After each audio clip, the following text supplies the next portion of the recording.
بسم اللہ الرحمن الرحیم۔ معزز و محترم ناظرین گرام، السلام علیکم ورحمۃ اللہ وبرکاتہ۔ کل 21 جون سن 2020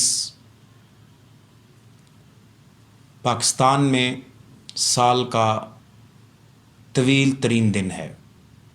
اس کے علاوہ جیسا کہ آپ سب کو معلوم ہے، ہمارے قومی میڈیا کے مطابق اور ماہرین فلکیات کی پیشین گوئی کے مطابق کل پاکستان بھر میں سورج گرہن ہوگا۔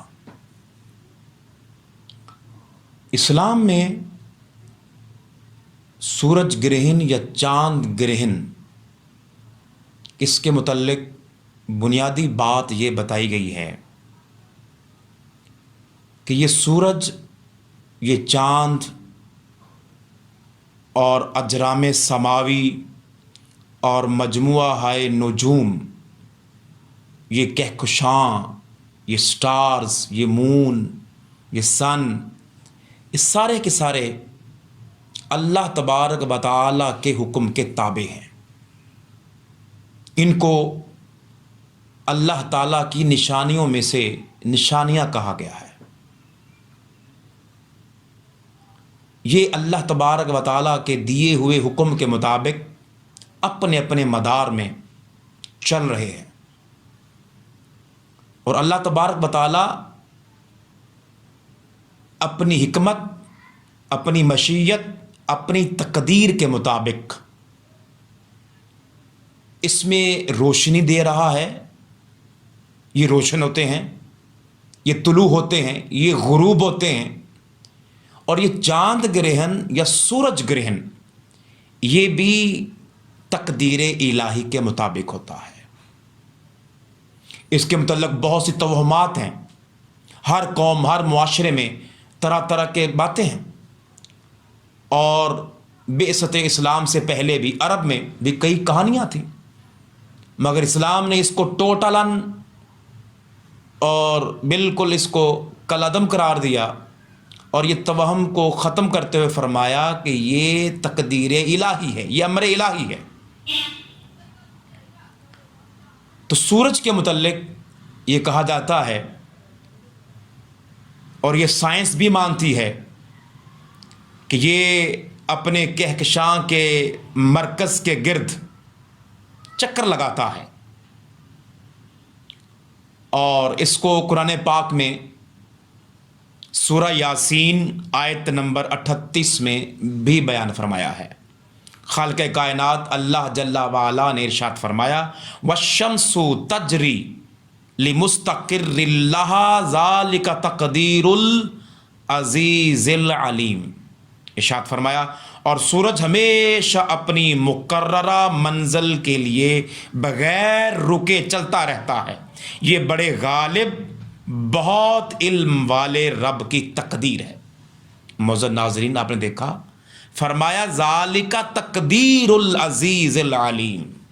یہ جو رب ہے، یہ خالق ہے، جو غالب ہے، جس نے اس کائنات کو بنایا ہے، جو نظام کائنات چلا رہا ہے، فرمایا یہ سورج جو اپنے مدار پہ چلتا ہے، گردش کر رہا ہے کہکشاں کے گرد، تو فرمایا یہ اللہ کے حکم کے تابع ہے، یہ تقدیر الہی ہے۔ اسی طرح قرآن پاک میں جا بجا سورج کے متعلق اللہ تبارک و تعالیٰ نے ارشاد فرمایا جب قیامت ہوگی، اور قرآن پاک میں جہاں احوال قیامت بیان ہوئے ہیں، اس میں یہ بھی بیان کیا گیا کہ سورج بے نور ہو جائے گا۔ یہ جو ہمیں روشنی نظر آتی ہے، یہ روشن ہوتا ہے تو کائنات روشن ہوتی ہے، یہ طلوع ہوتا ہے تو روشنی پھیل جاتی ہے، تو فرمایا یہ امر الہی ہے، اور قیامت کا دن ہوگا تو امر الہی کے مطابق یہ بے نور ہو جائے گا۔ ذرا سماعت فرمائیے، سورہ التکویر ہے، آیت نمبر 1 ہے، پہلی آیت۔ فرمایا اذا الشمس کورت، جب سورج لپیٹ کر بے نور کر دیا جائے گا۔ یہ نہیں فرمایا کہ ہو جائے گا، فرمایا کورت، کر دیا جائے گا۔ کون کرے گا؟ اللہ تبارک و تعالی، جس کے حکم کے مطابق وہ گردش کر رہا ہے، وہ چل رہا ہے، وہ نور پھیلا رہا ہے، وہ روشنی دے رہا ہے، فرمایا اسی رب کے حکم کے مطابق یہ بے نور کر دیا جائے گا۔ پھر یہ سورج ہو، یہ چاند ہو، یہ بھی اپنے اپنے مدار میں چل رہے ہیں۔ چاند جو ہے وہ سورج کے گرد گھوم رہا ہے۔ اب یہ کس طرح ہے؟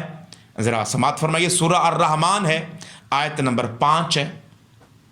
ارشاد فرمایا الشمس والقمر بحسبان، سورج اور چاند اسی کے مقررہ حساب سے چل رہے ہیں۔ تو لہٰذا سورج گرہن ہو یا چاند گرہن ہو، یہ امر الہی ہے۔ پھر اسی طرح اللہ تبارک و تعالیٰ نے یہ آج سائنس بھی ثابت کرتی ہے کہ چاند کی اپنی روشنی نہیں ہے۔ چاند کی روشنی سورج کی روشنی کے مرہون منت ہے۔ سورج روشنی دیتا ہے یا چاند روشنی لیتا ہے سورج سے۔ تو اللہ تبارک و تعالیٰ نے بھی قرآن پاک میں یہ بات بیان کی ہے کہ سورج کو فرمایا کہ یہ روشنی دینے والا ہے، اور چاند کے متعلق فرمایا کہ روشن کیا جانے والا ہے۔ کس طرح فرمایا؟ یہ سماعت فرمائیے، سورہ یونس ہے، آیت نمبر 5 ہے۔ ارشاد فرمایا هو الذی جعل الشمس ضیاء والقمر نورا، سورہ یونس آیت نمبر 5۔ ارشاد فرمایا وہی ہے جس نے سورج کو روشنی کا منبع بنایا، ضیاء یعنی روشنی کا منبع بنا دیا، اور چاند کو اس سے روشن کیا۔ تو احباب ذی وقار، یہ سورج اور یہ چاند اللہ کے حکم کے تابع ہیں۔ یہ سورج کبھی سورج گرہن ہوتا ہے، کبھی چاند گرہن ہوتا ہے۔ یہ کیوں ہوتا ہے؟ اس کی وجہ کیا ہے؟ اب اس کو بھی اللہ تبارک و تعالیٰ نے قرآن پاک میں بیان کیا ہے۔ ارشاد فرمایا سنوریہم آیاتنا فی الآفاق وفی انفسہم حتی یتبین لہم انہ الحق، فرمایا ہم ان قریب انہیں اپنی نشانیاں اطراف عالم میں اور خود ان کی ذاتوں میں دکھا دیں گے، یہاں تک کہ ان پر ظاہر ہو جائے گا کہ وہی حق ہے۔ فرمایا ہم ان قریب وقتاً فوقتاً اس کائنات میں اپنی نشانیاں دکھاتے رہیں گے۔ آیاتنا فی الآفاق، یہ زمین اور آسمان میں فرمایا ہم اپنی نشانیاں ظاہر کرتے ہیں۔ کیوں کرتے ہیں؟ تاکہ لوگ جان جائیں کہ کوئی تو ہے جو نظام ہستی چلا رہا ہے۔ فرمایا وہ یہ سورج گرہن دیکھیں گے، چاند گرہن دیکھیں گے، سورج کی روشنی دیکھیں گے، چاند کی روشنی دیکھیں گے، تو انہیں معلوم ہو جائے گا انہ الحق، کہ اللہ کی ذات برحق ہے۔ تو احباب ذی وقار، یہ چند میں نے بہت سی آیات ہیں، میں نے چند آیات آپ کے سامنے پڑھی ہیں۔ ہم اب ایک دو احادیث پڑھ لیتے ہیں۔ میں نے جیسے اپنی ابتدائی کلمات میں کہا کہ اس وقت عرب کے لوگوں میں ایک وہم تھا، ایک توہم تھا کہ جی یہ جو سورج گرہن ہوتا ہے یا چاند گرہن ہوتا ہے، یہ اس وقت ہوتا ہے جب زمین میں کوئی بڑا ظلم ہو جاتا ہے، کہیں ظلم ہوتا ہے اس کی وجہ سے ہوتا ہے۔ کسی اس طرح ایک اور بھی توجہ بیان کی جاتی ہے کہ آپ صلی اللہ علیہ وآلہ وسلم کا صاحبزادہ حضرت ابراہیم علیہ السلام، جو آپ کی زوجہ محترمہ حضرت ماریہ قبطیہ سلام اللہ علیہا کے بطن اقدس سے پیدا ہوئے، وہ چند ماہ کے بعد فوت ہو گئے۔ ان کی موت کے دن جب فوت ہوئے تو سورج گرہن ہوا، تو لوگوں نے کہا کہ یہ اللہ کے نبی صلی اللہ علیہ وسلم کے بیٹے پیدا ہوئے اور اس کے بعد فوت ہو گئے آج، اس لیے آج سورج گرہن ہوا ہے۔ تو اللہ کے نبی صلی اللہ علیہ وسلم تشریف لائے اور آپ نے اس کو غلط قرار دیا۔ فرمایا ایسا نہیں، ذرا سماعت فرمائیے، یہ متفق علیہ حدیث ہے، صحیح بخاری میں ہے، صحیح مسلم میں ہے کہ حضرت عبداللہ ابن عمر رضی اللہ تعالی عنہ راوی ہیں کہ میرے آقا نے فرمایا ان الشمس والقمر لا یخسفان لموت احد ولا لحیاته ولکنہما آیاتان من آیات اللہ فاذا رأیتموها فصلوا او کما قال۔ فرمایا اے لوگو، یہ سورج اور چاند، ان کو گرہن کسی کی موت اور کسی کی زندگی کی وجہ سے نہیں ہوتا، بلکہ یہ تو اللہ کی نشانیوں میں سے دو نشانیاں ہیں، پس جب تم سورج گرہن دیکھو یا چاند گرہن دیکھو تو نماز پڑھا کرو۔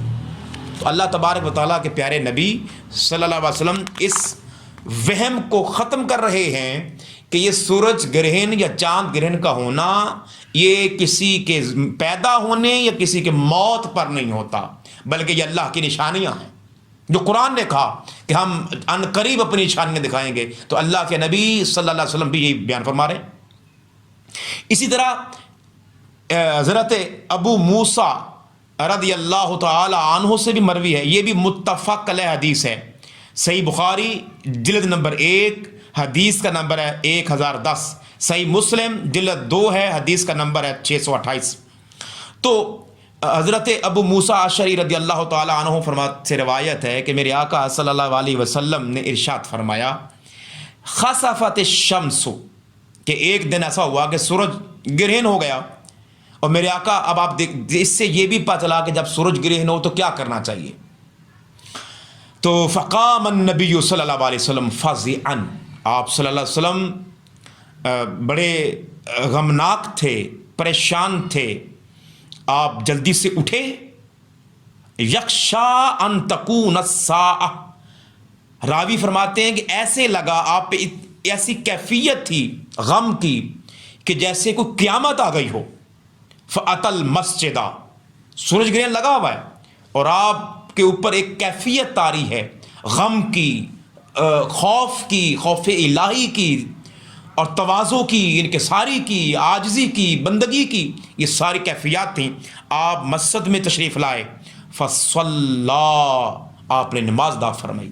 کس طرح؟ بِأَطْوَلَ قِيَامٍ وَرُكُوعٍ وَسُجُودٍ، فرمایا آپ نے طویل قیام کیا، طویل رکوع کیے، طویل سجود کیے۔ رَأَيْتُهُ قَطُّ يَفْعَلُهُ، فرمایا جس طرح میں نے اس دن آپ کو نماز پڑھتے دیکھا کہ طویل قیام کر رہے ہیں، طویل رکوع فرما رہے ہیں، طویل سجود فرما رہے ہیں، فرمایا میں نے اس سے پہلے کبھی آپ کو اس طرح نماز پڑھتے نہیں دیکھا۔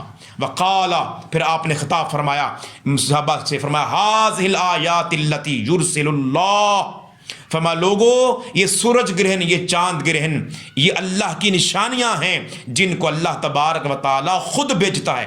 یرسل اللہ، یہ تو ہماری سائنس کہتی ہے کہ جب زمین اور سورج کے درمیان چاند آ جائے تو سورج گرہن ہو جاتا ہے، اور جب جو ہے وہ زمین اور سورج کے چاند اور سورج کے درمیان زمین آ جائے تو چاند گرہن ہو جاتا ہے۔ یہ سائنسی توجیحات ہیں، مگر میرے آقا فرماتے ہیں یہ اللہ کی نشانیاں ہیں اور اللہ کے حکم سے عطا ہوتا ہے۔ اور آپ نے فرمایا فَإِذَا رَأَيْتُمْ شَيْئًا ذا من ذالکا، فرمایا اگر تم آئندہ زندگی میں جب کبھی سورج گرہن دیکھو یا چاند گرہن دیکھو تو فرمایا فَاضْفَعُوا إِلَىٰ ذِكْرِهِ، تو اللہ کی بارگاہ میں دوڑے دوڑے آیا کرو، اس کا ذکر کیا کرو، وَدُعَائِهِ، اس کے حضور گڑ گڑا کر دعا کیا کرو، وَاسْتِغْفَارِهِ، اور اس کے حضور توبہ کیا کرو، استغفار کیا کرو۔ تو نموذر ناظرین، یہ میرے آقا صلی اللہ علیہ وسلم کی سنت ہے کہ جب سورج گرہن ہو تو احباب ذی وقار، کل بامر الہی، تقدیر الہی سے پاکستان میں سورج گرہن ہوگا، تو آئیے کل ارادہ کریں ہم بھی نماز کسوف، جب سورج گرہن ہو تو جو نماز ادا کی جاتی ہے اسے نماز کسوف کہتے ہیں۔ یہ 2 رکعت نماز ہو سکتی ہے، آپ جس طرح عام 2 رکعتیں پڑھتے ہیں، یہ جب جماعت ادا کی جائے مسجد میں تو بہت اچھا ہے، اور یہ ایک سختی کا وقت ہے، اس میں نماز میں قرات لمبی کی جائے، رکوع لمبی کی جائے، سجود لمبے کیے جائیں، اور پھر اس کے بعد دعا کی جائے، رو رو کر اللہ کے ذکر توبہ کی جائے۔ اللہ تبارک و تعالی ہمیں اس آزمائش میں ثابت قدمی عطا فرمائے اور ہمارے گناہوں کو معاف فرمائے۔ اللہ تبارک و تعالی اس آزمائش کے وقت امت مسلمہ پہ کرم فرمائے۔ وآخر دعوانا الحمد للہ رب العالمین۔